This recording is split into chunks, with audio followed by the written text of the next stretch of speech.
The show, Robert. How you doing? He's coming in, folks. All right, Robert. Um, I met you as you walked in and over here, and I see that you're running for the House District 117. I am.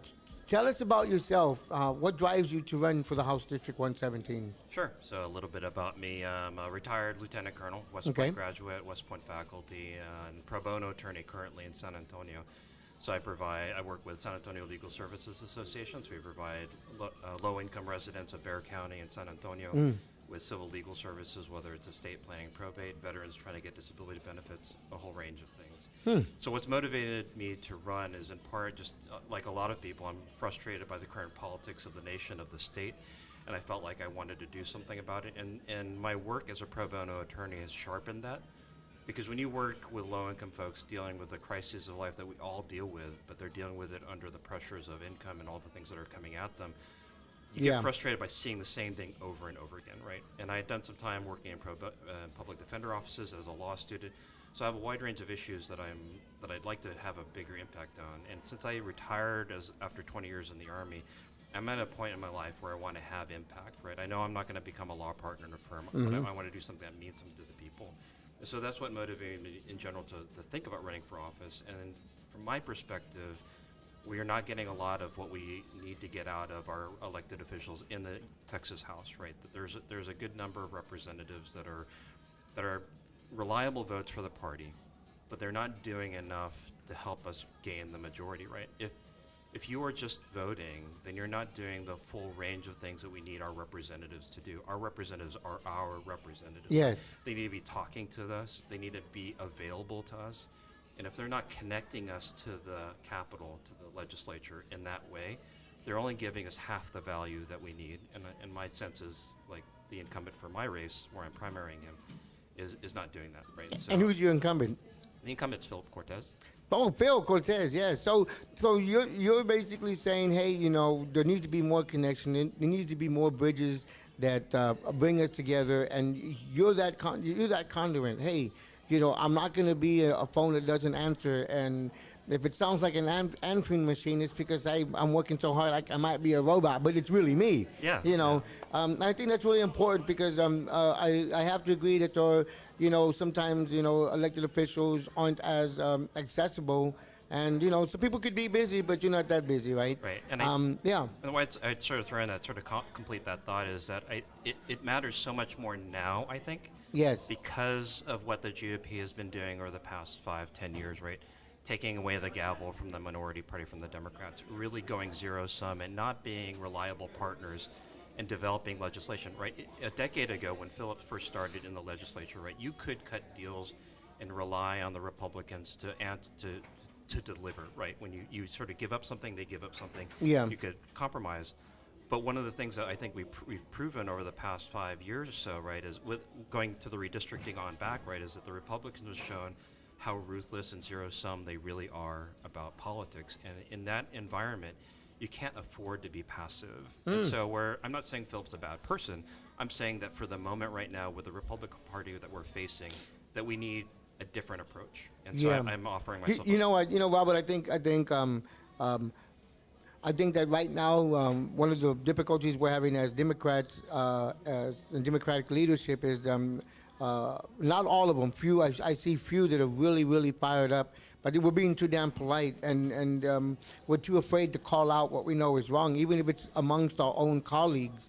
And I think that's really important. So, the voters want to know, man, if there's something wrong, point it out to them. If it's someone that you say that's the one that's kind of needs to be, put into a different position or removed, let us know. Right now, the voters are really, really trying to figure out who really has fire and backbone. Yep. That's what you're talking about, backbone behind their words, rather than give it just the traditional sound bites. Yeah, exactly. Because what you're seeing from the voters, like we complained about the last election cycle, the presidential cycle, right? Yes. That we had a huge low turnout problem, right? People didn't show up. Yeah. And why is that? Well, part of that is because our representatives haven't connected with the electorate. Why should I show up when I'm working 2 or 3 wage jobs to show up at a poll, wait in line, and vote if it's not going to matter? right? If I'm going to get the same soundbite, I'm going to get the ask for donations or whatever, and nothing changes. I never see my representative. Why should I show up for a larger election? None of it matters, right? So the state representatives at the state and federal level are, in my mind, the workhorses, right? They are the people that are closest to the voter, that can be more present than anyone, and prove to the voter that legislators matter at the state and federal level. Yes, they do. You know, what type of legislation do you see should you win an election and the next session comes up? What are your priorities? What we have people in the state of Texas with communities that I work with that are just as impacted. We're talking about housing, access to the economy for employment. You're talking about adequate access to health services, right, or even insurance or that. I think it's really important. So, what are your the top priorities coming into a legislative session if the voters go out there and they vote you into office, Robert? What can they expect right off the get-go? Sure. Now, I think the realm of the possible remains to be seen, but the priorities will be starting with public education, right? We're stuck with the vouchers right now, for the $1 billion. But we have a battle to fight in terms of establishing maximum transparency about how those funds are being applied, and begin to re-engage the conversation. Don't let the Republicans off the hook about the per pupil spending, right? The money, they want to talk about the $8 billion that was passed. They don't want to talk about the fact that is payment in arrears, in a sense, right? We've underinvested public education so that, I forget what the last figure is, but billions of dollars of underinvestment. So that's just a drop in the bucket. And all of the money that they put on there in terms of pay raises for teachers, great. But that hasn't solved the expenses for the retirement system for TRS. No. It hasn't addressed the shortfall in the pipeline to get new teachers in there, right? We just heard Vicki Goodwin talk about the problems with retention, right? The cliff that we're facing is that we're going to have an entire generation of teachers that are going to retire. We're already relying on a huge population of uncertified educators. We got to address that, right? So in addition to the vouchers piece, we've got to address these structural issues, and my hope is that when we do so, that it'll drive the conversation about larger reform, about how we fund public education, reforming how we do the Robin Hood and recapture and all that stuff, right? Yeah. That's a huge piece, right? Yes, and that's also, something we need to do. I think we've seen a decline in education, due to a lot of consistent, withdrawal of funding over time, down to the point where it just went to zero and jumped over to something else. Yeah. And it's crazy. As the father George Bush said, it's voodoo mathematics. Yeah. And that's what they're playing with in Texas.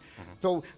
So, Texas is the linchpin of a lot that happens throughout the United States. You talk about education. If we change the way education books are, every other state is going to buy that book because that company that prints it, they're not printing something for every state, right? So they're going around, removing history, all kinds of history from different cultures, and I think it's a terrible thing. And then you also have the idea of Texas troops going into other states. What are your position on either one of those or both? I don't want to overwhelm you, but tell us about that, because those are real critical issues, and those are also issues that legislators have to understand, right? Yeah, we voters, like myself and my voting base that we deal with that are just as impacted.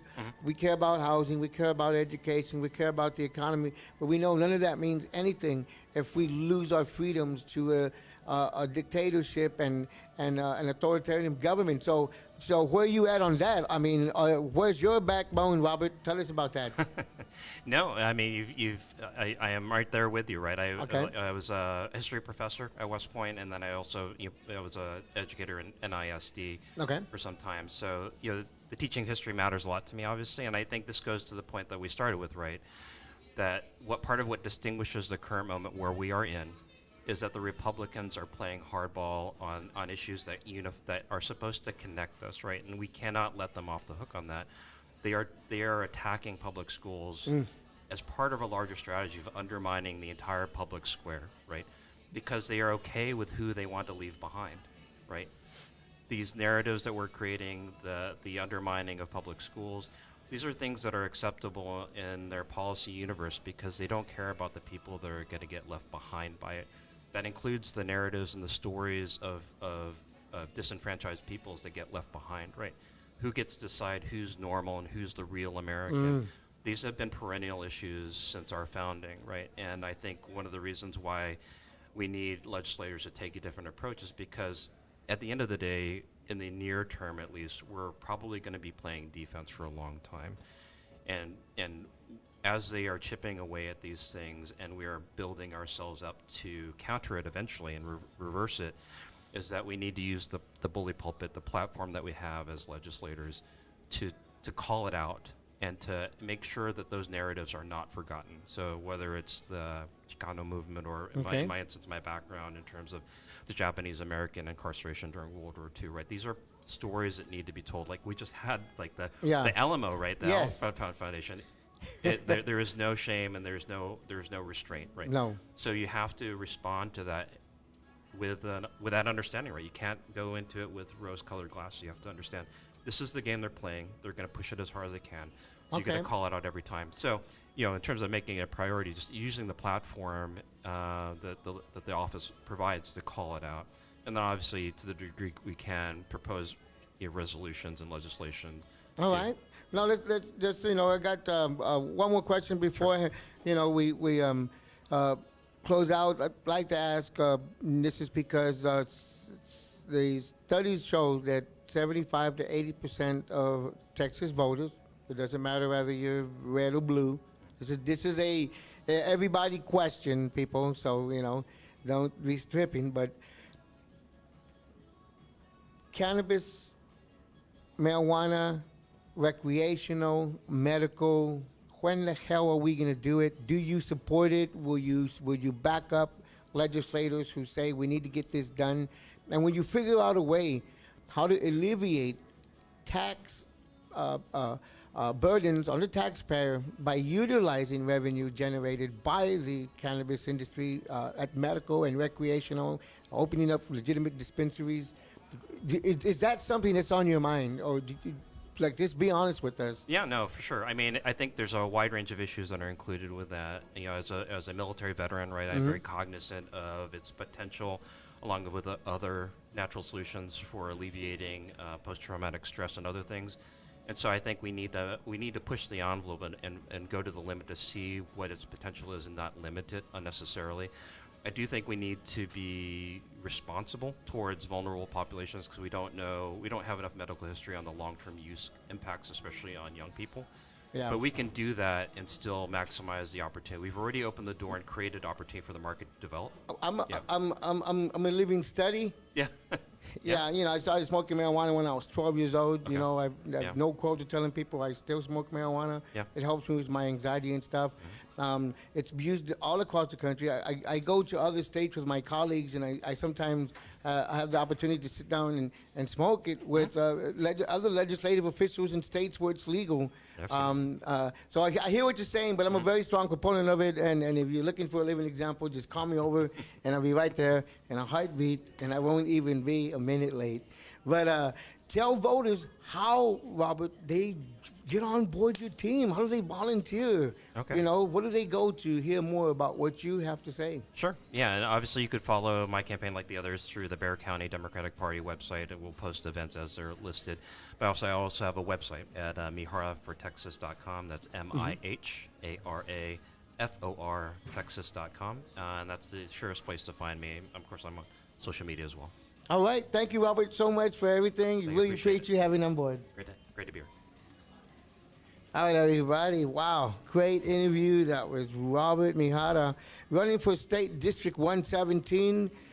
Great candidate. Get out there, join his team, volunteer for Robert. Let's get him to House District 117. Let's get all the help we can for all our candidates. Thank you, everybody, and y'all have a good night.